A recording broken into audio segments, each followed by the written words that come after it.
Good evening, everyone, and welcome. Thank you so much for being here tonight.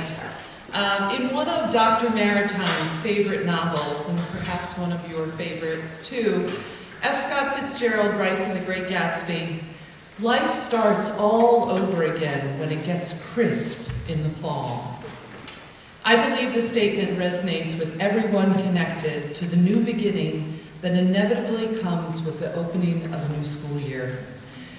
Especially now that the heat and humidity of last week have moved on and left us with that crisp air of the changing season.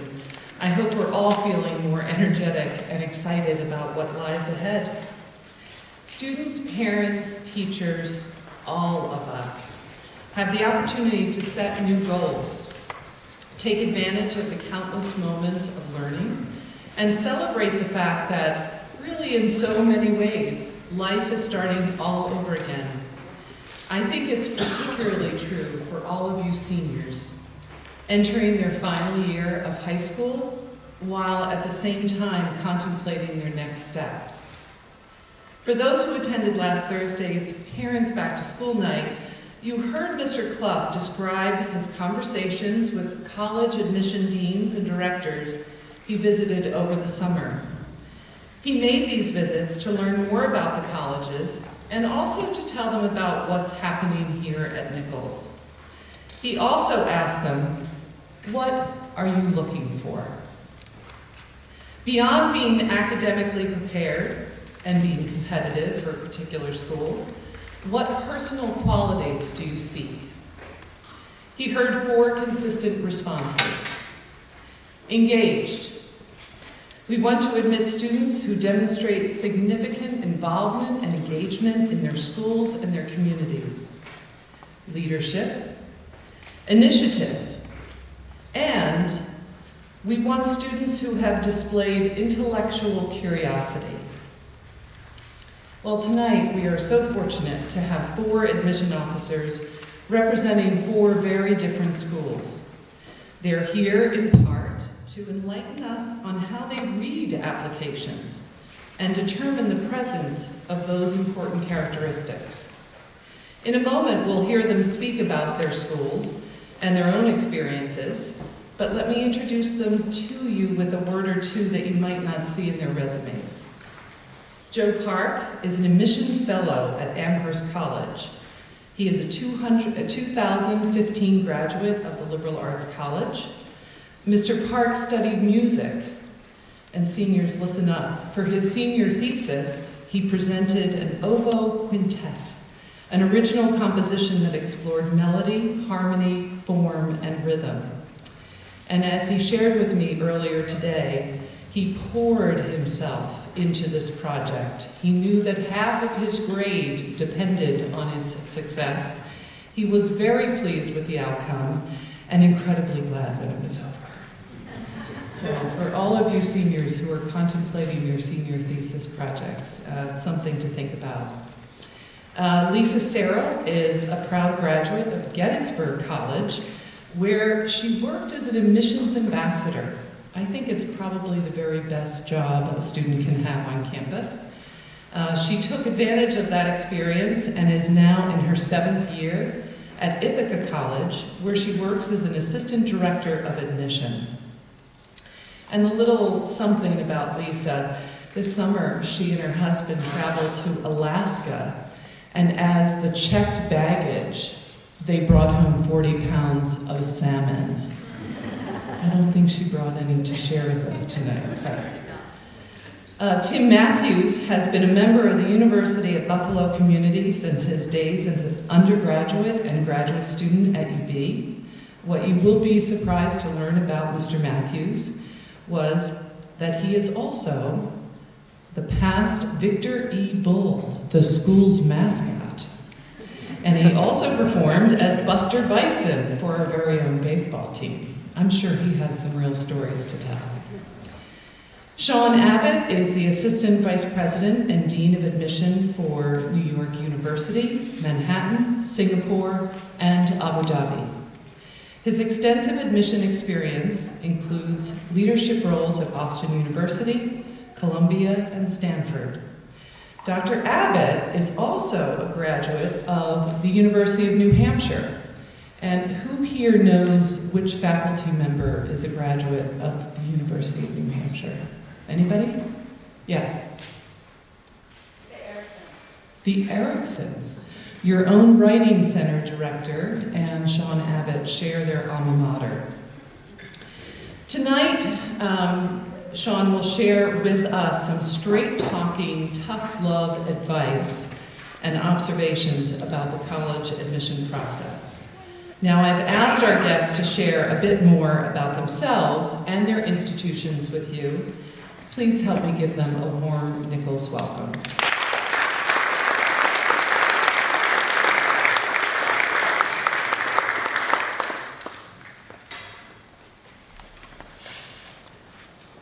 Good evening. My name is Joe Park. I'm representative from Amherst College. It's a small liberal arts college in the town of Amherst in western Massachusetts. We have about 1,800 students within a 35,000 population town. Vicki has asked us to share with us why we are participating in the admission process, why we work in the field that we work in. And it's more of a retrospective thing, but I think it's wonderful to be able to hear so many personal and intimate stories of each individual. It's as if I get to know them so well through essays, what the teachers say about them, what courses they took, what they're passionate about, that as an introvert, I always find it fearful to really connect with people on, small talk is not my forte, but through the applications, it's as if I can skip that part and just straight, dive into getting to know people better, which I think is a wonderful opportunity that's granted because I work in this field.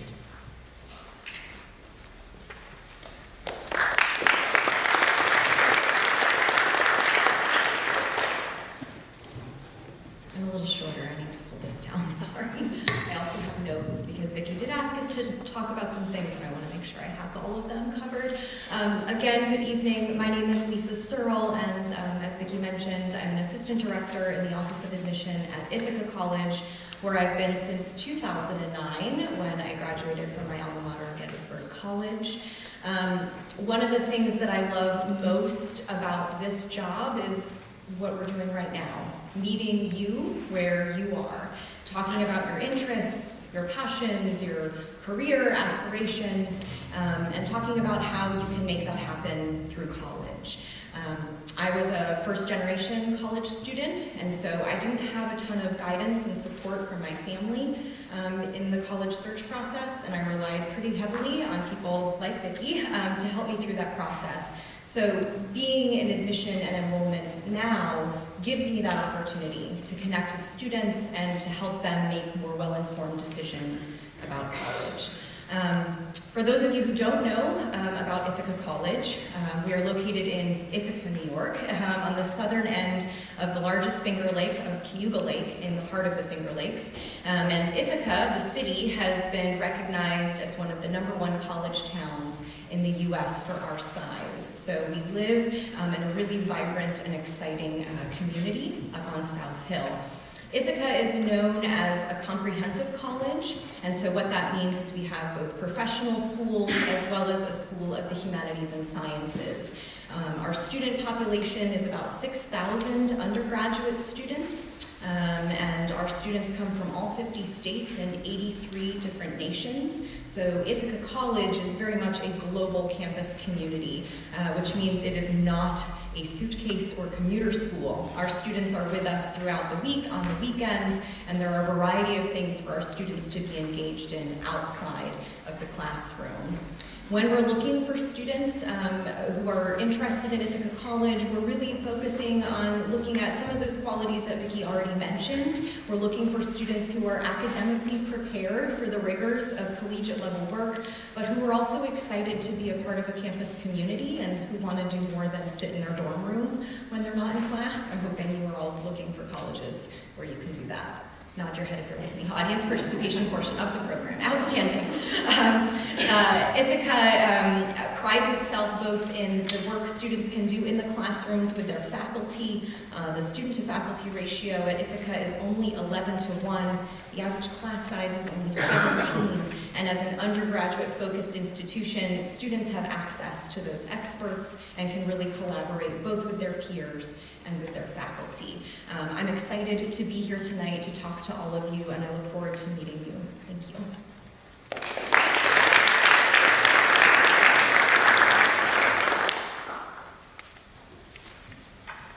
Hello, my name is Tim Matthews. I'm from the University of Buffalo. Have you heard of it?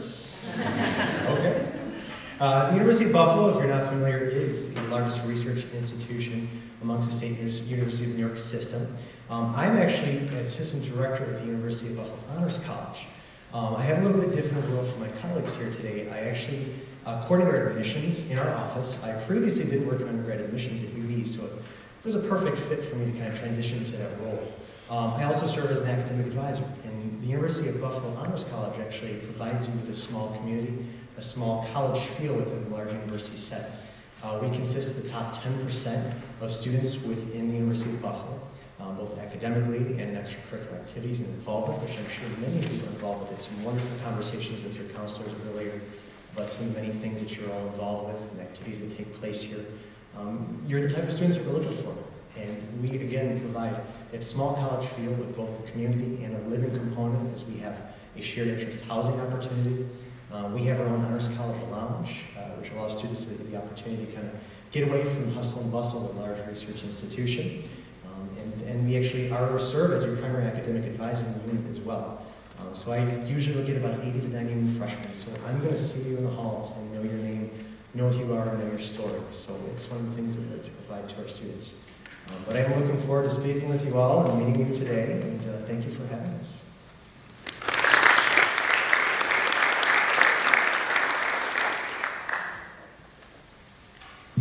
Hello, everyone. I think I'm shorter than Lisa. So. Again, I'm Shawn Abbott. I'm the Dean of Admissions at New York University, and I think many of you probably already know a little bit about NYU. I'll just tell you that we're the largest independent research university in America. For the most part, we're headquartered in Greenwich Village, although our School of Engineering is actually about 5 subway stops away from where my office is in downtown Brooklyn. But I'm actually not here to talk too much about NYU. Vicki asked me to come and speak to you to share some observations about the admissions process that maybe some of you want to think about as you're navigating your senior year as a family. So that's what I'm here to do. I have just a few notes that I'm going to kind of rely on here. But before you do that, I tend to start any presentation that I have in speaking with prospective students and their families with a really quick story about my search for a university. Like Lisa, I was the first in my family to go to a college or university, so what I tend to do is try to show you through my really quick story that I have a tremendous amount of empathy with what you're about to, I don't want to say endure, that sounds a little painful, but what you're about to experience over the course of the next few months. Everybody's a senior in this room, right? Senior and family, right? Well, not dad, but the students are seniors, parents and seniors, right? Okay. So I grew up just north of Boston, Massachusetts, in a town that doesn't feel a lot different than Buffalo. I grew up in a kind of a city just north of Boston. And I somehow, even though I was the first in my family to aspire to go to a college university, I somehow was entering into my senior year and became truly fixated on a university. And I was probably, according to my guidance counselor, a total nightmare to work with, because I was probably, I have to think that there was someone in this year's graduating class that is like how I was as a graduating senior, in the sense that I was truly obsessed with one particular college university.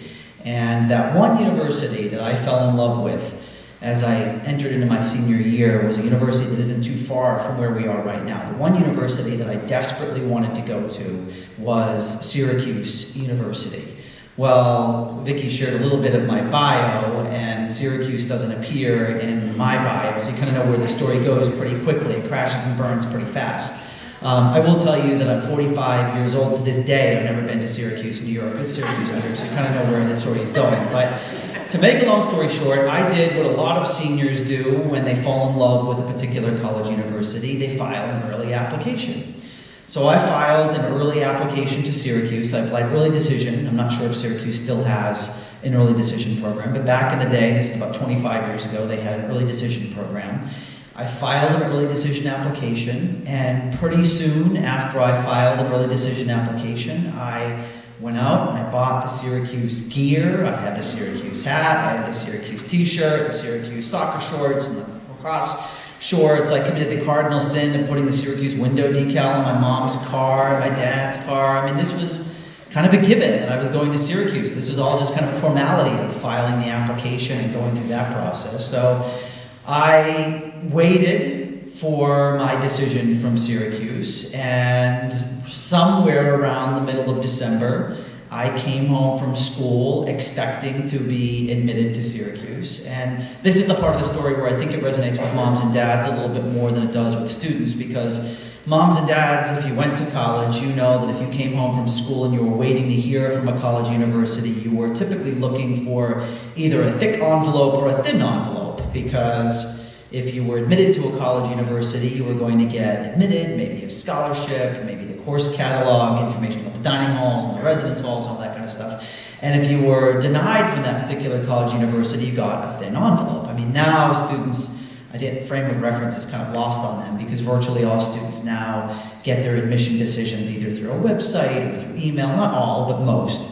But to make a long story short, I came home from school somewhere around December 15th, and sticking out of the mailbox was the most razor-thin envelope that I had ever encountered in my life when I was a 17-year-old boy. And I remember really being shattered by that experience. And I remember opening up the letter. Actually, the first thing that I remember was that it was a windowed envelope, and I remember thinking, wow, I wasn't even worth a label to Syracuse. I mean, this was like a credit card statement. Sure enough, I had been denied. I was flat out rejected, not deferred over the regular decision round. Syracuse was so 100% confident that they did not want me that I was put out of my misery on December 15th right away. I was not even eligible to compete with the masses during their regular decision round. And I remember being really upset. I was absolutely crushed. And I remember going into my bedroom, wailing on my bed, just crying and pounding my New England Patriots bed sheets and just wailing over and over. And I just kept repeating this mantra. I just kept saying, I don't understand, I don't understand, I don't understand. And I really didn't. I didn't understand how I could fall in love with something and they couldn't love me back. I couldn't understand why I was a good student who had done all the right things and why that particular college university couldn't see that. And so I just kept wailing over and over, I don't understand, I don't understand. And my mom came into my bedroom and didn't have a lot of patience for my kind of flair for theatrics at the time. And my mom just ripped the letter out of my hand. I was still clutching the admission letter from Syracuse, or the rejection letter, I guess. And she just ripped the letter out of my hand. And I kept wailing, I don't understand, Mom, I don't understand, I don't understand. And she rips the letter out of my hand, and in her really thick Boston Irish Catholic Russian Jew accent, she just screams at me, what don't you understand? You're rejected. And so that was how my mom helped me through the first admission decision. So the moral of the story is really for moms and dads, have a little bit more empathy for your sons and daughters. Things don't go exactly according to plan. Actually, that's not the moral of the story. The moral of the story is, I'm 45 years old. I'm living and breathing. I survived the experience. It wasn't anywhere near as traumatic as I made it out to be when I was a 17-year-old boy. I would tell you that probably about maybe 15 to 20 minutes after I fell out of love with Syracuse, I fell in love with another university, and I replaced the Syracuse decals and the Syracuse shorts and the Syracuse t-shirts with Boston University paraphernalia. And I was the guy that desperately wanted to go to Boston University. And I was miraculously admitted to Boston University during the regular decision round. But I didn't go to BU. I actually went to the University of New Hampshire. I didn't go to Boston University because I didn't get enough financial aid that made it financially responsible for my family to send me to BU. I was probably the very last kid that BU admitted in that particular year, and there was no scholarship left for Shawn Abbott at that particular moment. And I sat down with my dad, my mom, and we really made a decision that it wasn't going to be financially responsible for me to attend a university that cost whatever BU cost back in 1988 when I went to college. So I went to my third choice, and I remember feeling like I was exiled to my third choice. I went off to the University of New Hampshire as an angry 17-year-old guy. I did not want to go where I went. And I will tell you, 25 years later, if I could scroll back to 1988 and if I could do college all over again, I would go right back to the University of New Hampshire. If you could rewind back to my experience as a high school senior and you could give me the option of going to the University of New Hampshire or Syracuse or BU or Columbia, where I spent almost 10 years of my life, or at Stanford, where I spent 4 years of my life, or at NYU, I'd go right back to the University of New Hampshire. It was 4 of the best years of my life. It was a magical experience. I had a faculty advisor who's, I think to this day, he's 94 years old this month. He still writes me letters of recommendation. He's a classics professor. I studied what I wanted to study. I found a minor in an area that I didn't even know existed. I was president of my fraternity. I was involved in student government. I got involved in the kind of research that I wanted to get involved in. I always wanted to row, so I joined the crew team for 4 days until I realized that's a sport you have to get up at 4 o'clock in the morning to do, so I quit. But I did everything that I wanted to do. And the moral of the story is that I went off to my third choice and I still had a magical experience. So I'm pretty confident that a student who's graduating from Nichols is going to do just fine. So you have nothing to worry about. Okay, really quickly, a couple of observations that I would want you to be aware of about the admissions process that if I think about myself as a high school senior, things that I didn't necessarily know, things that I wish I knew, are the kind of things that I like to share with families and students. First, and this is either good news to you or bad news to you, but I do need to share with you that there probably is going to be no other variable in this process that is going to be more important than one's academic record. I wish I could tell you that something magic that I could share with you is going to be more important than how you have performed academically over the course of the last really 3.5 years is going to be more important, but I can't. The good news that I will share with you for anyone, regardless of how well you performed at Nichols over the course of the last 3.5 years, is that even if you are a senior, which all of you are, there is still time to positively impact your college admission decisions as a senior. I will tell you that senior year absolutely counts. How well you are doing this fall and how well you do this fall absolutely will be taken into consideration in the admission process. And you can look very differently by the time you apply for admission than maybe you did last year or the year before. I will tell you that even the most selective college universities in America, for the most part, are willing to give you a pass on maybe some mediocrity that you encountered in 9th grade.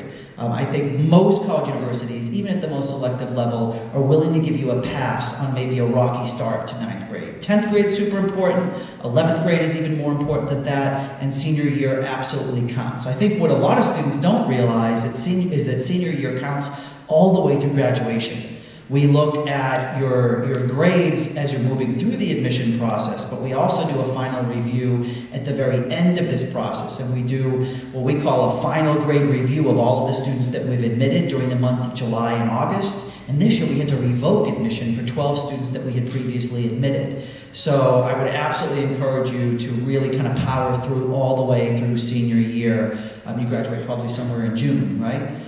You really want to kind of power through all the way through senior year. One of the things I would want you to be aware of is that you're probably more worried about standardized testing than any of us are worried about your standardized testing. I think students believe that standardized testing plays a heck of a lot more of a role in the admission process than it really does. And probably the most beautiful thing about being a high school senior in the year 2016 compared to when I was a high school senior in 1988 is that you now have an endless, I mean, I'm sure there's a number here, but what seems like an endless number of college universities that do not require standardized testing to qualify for admission. And with each passing month, I feel like there are more and more college universities that you could now apply to with maybe scores that you're not super proud of that I could not apply to and still stand a very good chance of being admitted. Just in the last year, George Washington University became test optional, Trinity College, one of the elite liberal arts colleges in America in Connecticut, became test optional. So there are a lot of college universities, if for whatever reason you're not proud or you're not super excited about your standardized testing, you still have a lot more options than I did when I was a high school senior in terms of being competitive for lots of different college universities. People always want to know from me, how frequently should I take the SAT or the ACT? I'm terrified I'm going to give advice that's going to contradict what maybe Vicki or Joel or Mike might share with you, but I tend to encourage students never to take the SAT or the ACT more than 2 or 3 times. Is that safe? Am I in a safe space? Okay, all right. I've seen students take the SAT or the ACT more than that. I've seen students take the test 4 times, 5 times, 6 times. I think the record is I encountered a student who took the SAT 7 times. To me, that's a red flag for a lot of other kooky behavior you're going to bring to Greenwich Village, and we have plenty already.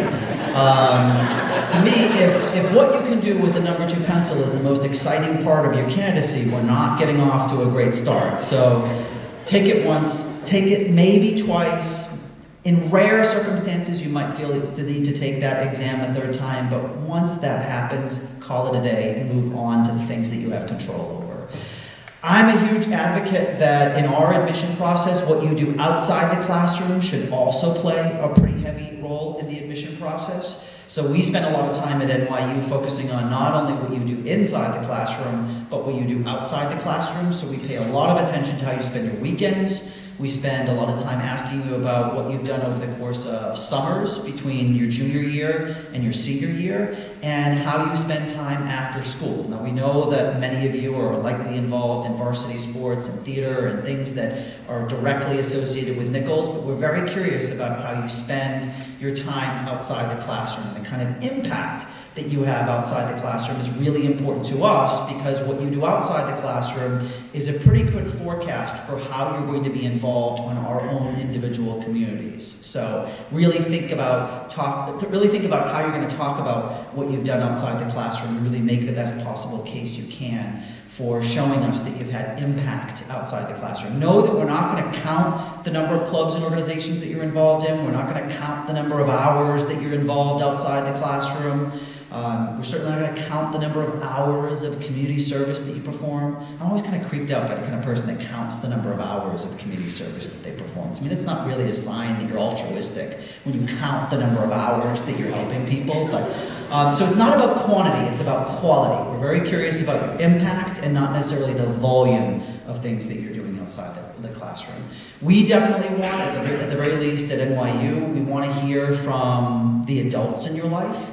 And by the adults in your life, for us, that doesn't necessarily mean your parents or your grandparents or our own alumni or famous people. We really want to hear from the adults that you engage with every day here at Nichols. So we want to hear from your counselor, and at NYU we require at least 1 faculty member to write on your behalf. We want to hear from at least 1 teacher that sees you typically 5 times a week in an academic setting, and we want to hear from that adult. So that's going to be an important part of the process. And then the last thing I'll share with you in terms of what comes into play at a place like NYU and how we make admission decisions is your writing and your essays. And many college universities will have writing supplements, and many college universities will evaluate a personal statement that you might include with your application. If any of you are using the Common Application, that's a centralized tool that I think most of you will encounter, if not all of you will encounter this year as you're navigating this process, and the personal statement is an important part of that. At NYU, we have just 1 supplementary question to our application that we ask of every student, and that question is, why NYU? It's just 2 words, but it's super important. It's a question that we ask it at NYU, we asked it at Stanford, we asked it at Columbia, we asked it at Boston University when I first started working in college admissions.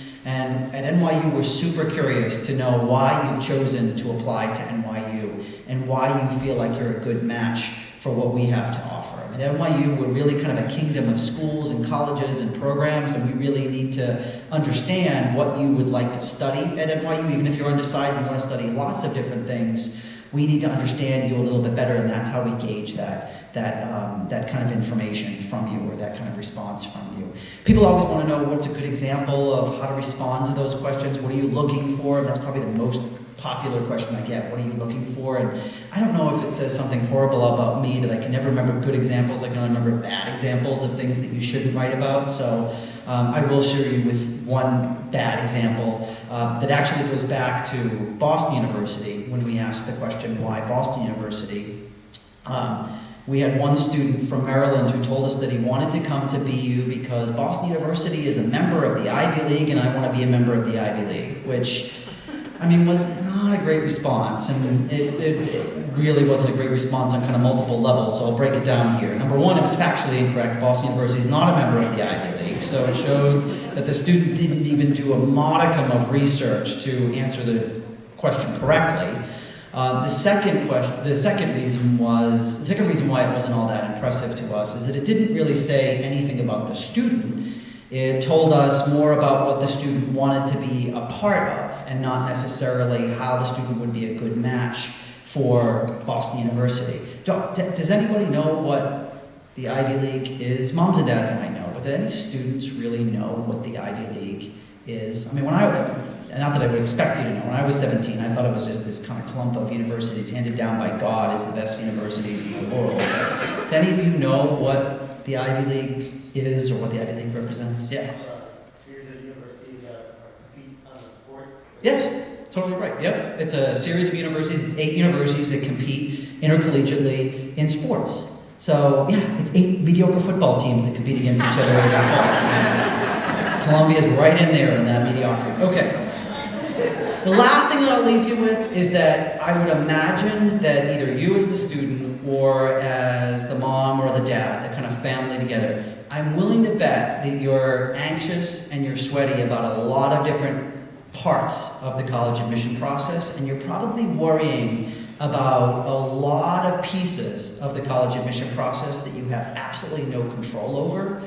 But there are absolutely things that you totally have control over that I'm shocked when students drop the ball in areas that they have total control over. And I'll give you a couple of examples. Dates, deadlines, and requirements. These are things that you have total control over mastering. And I'm baffled every year at how many students, by the hundreds if not thousands, drop the ball with regard to dates, deadlines, and requirements. I was just sharing with Vicki right before the program started that last year, we had about 63,000 students that applied for admission to NYU last year. It was if you're an admission director, it was a great year. We had more applications than any other private college university in America received. I think we had more applications in the history of private American higher education at NYU. But last year, and like every year, New Year's Eve for me is a terrifying date as the Dean of Admissions. New Year's Eve is the deadline for students to file their application. So it's a big day in my house. So our deadline at NYU is January 1st or December 31st at 11:59 p.m. So on New Year's Eve, I'm sitting there. You think I look like a nerd now. You should see my New Year's Eve. I'm sitting there at my computer with my electronic dashboard. It looks like NASA control. I've got my calculator and pen. I'm watching the applications coming into the university digitally, and I'm looking at the demographics, I'm looking at their SAT scores, I'm looking at where they're coming from and their citizenship and all the kind of things that we get in a data kind of way. And on New Year's Eve last year, of the 63,000 students who applied for admission, more than 75% of the students who applied for admission last year had not submitted their application. So 75% of the students who applied to New York University last year waited to the last 24 hours to hit submit on the common application. I mean, I don't know about y'all, but that's a tremendous amount of religious faith that you all have in technology that you think nothing could possibly go wrong on New Year's Eve. I mean, I can't think of anything more depressing than spending my senior year New Year's Eve submitting my common application, but that's something you have total control over. But I'm baffled that students will wait until the very last minute. And the last example I'll give you is that at NYU, which is admittedly a very expensive place to go to college, your total cost of attendance of of being at NYU will run you just over $70,000. And I don't know of many families that can afford to come to NYU without significant financial assistance to be there. And we award probably somewhere in the vicinity of $190 to $200 million in financial aid every year. But our scholarship deadline is the most ruthless, rigid deadline you can possibly imagine. So when our deadline for financial aid passes, we do not offer a dime, a cent of scholarship assistance to students who miss that deadline. And every year after April 1st, when I work with all of our admitted students, I encounter hundreds of admitted students who missed that scholarship deadline. And there are so many students and so many families who move through the admissions process and say to one another, you worry about the admissions process, we'll worry about how to pay for it after. You get yourself in, and then we'll worry about how to pay for it. It's a terrible strategy. You have to talk about both admission and financial aid really on parallel tracks, and be sure that you're staying on top of not just the admission deadlines, but the financial aid deadlines. So that when you are admitted to whatever college universities you are admitted to, you're not only looking at your offer of admission, you're looking at whatever financial aid you could have qualified for. So,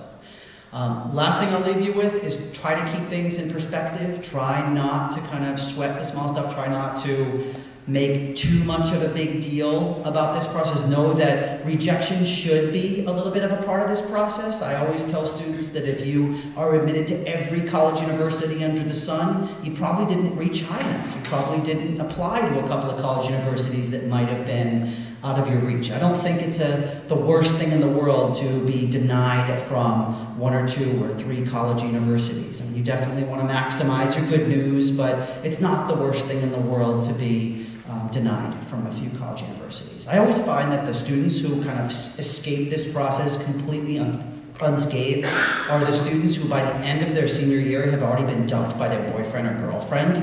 Because after you've been kicked to the curb by another human being, getting rejected from a college university is like no big deal. It's no problem. So, not that I want that to all happen to you in your senior year, but you're all going to be fine.